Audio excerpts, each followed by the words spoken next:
Welcome to today's podcast. Today we're going to be talking about abuse. Now, as you may know, there are 5 types of abuse. There's physical abuse, sexual abuse, emotional abuse, economic abuse, and psychological abuse.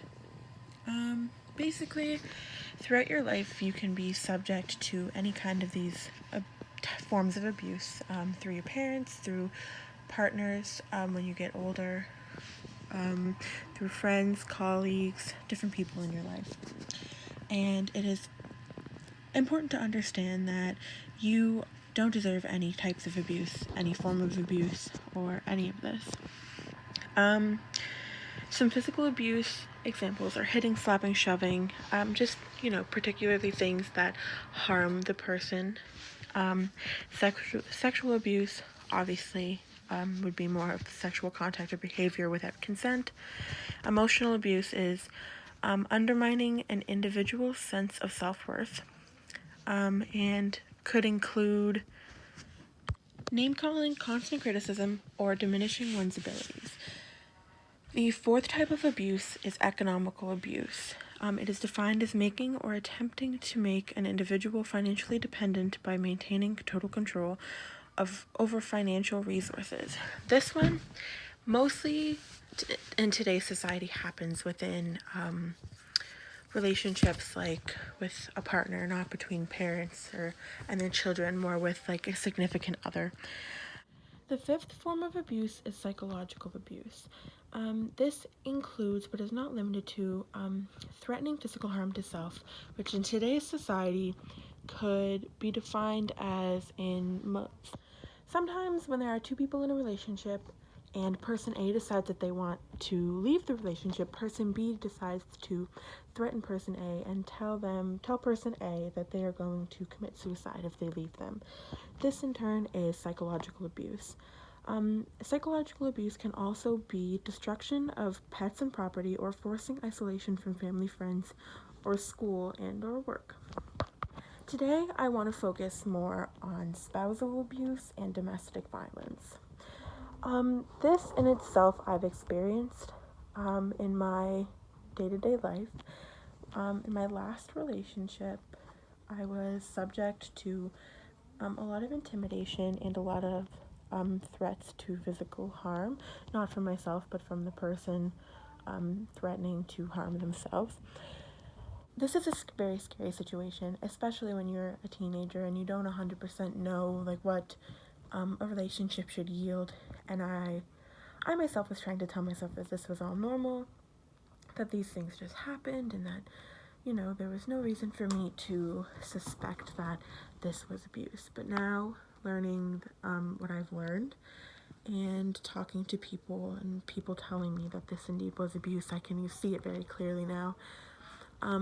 I think that it is very, very important to teach your children, to teach your friends, to teach your nephews, nieces, everybody that you know, the red flags to try and stay away from in a relationship.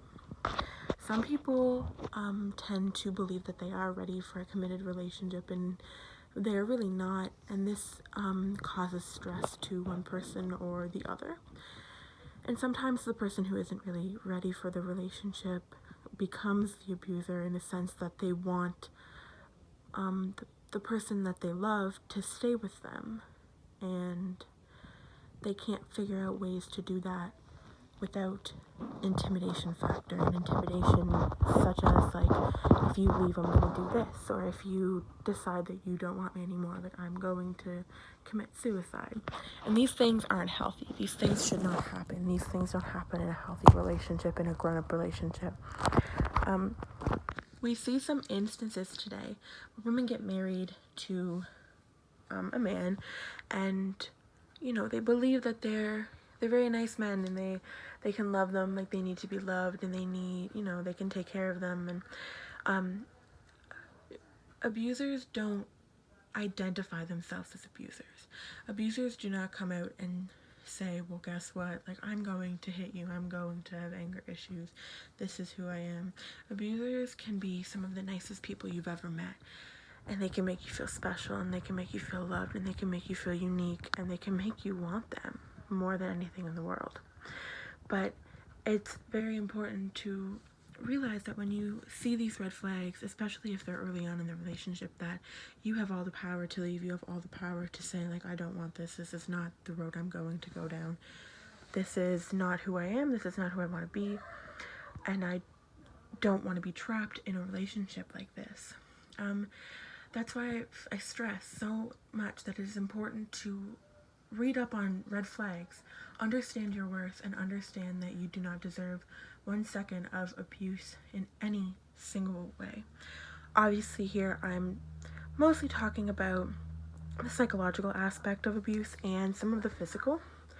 The physical abuse is definitely 100% a red flag. If you're seeing somebody and they are punching objects or punching walls or furniture or slamming doors or shoving or grabbing, like, you, out of anger towards you, that's not okay. That's not love. That is intimidation. That is straight out anger issues. Like, if you're arguing with somebody and they start punching and hitting furniture, walls, like dressers, anything, they're just showing you how much they want to hit you without actually physically hitting you. And while that's obviously better than them physically assaulting you, it's still not okay. It's still not healthy. It's still not valid. You don't deserve to be in a relationship where you cannot feel comfortable, where you have to walk on eggshells around your partner because you're afraid that someday they're not going to aim for the couch, they're going to aim for you. It's not okay. It's not love. And as much as you want to tell yourself that it is love and they love me and they just want the best for me, but sometimes they just don't know how to express it, it's not love. And you can do so much better.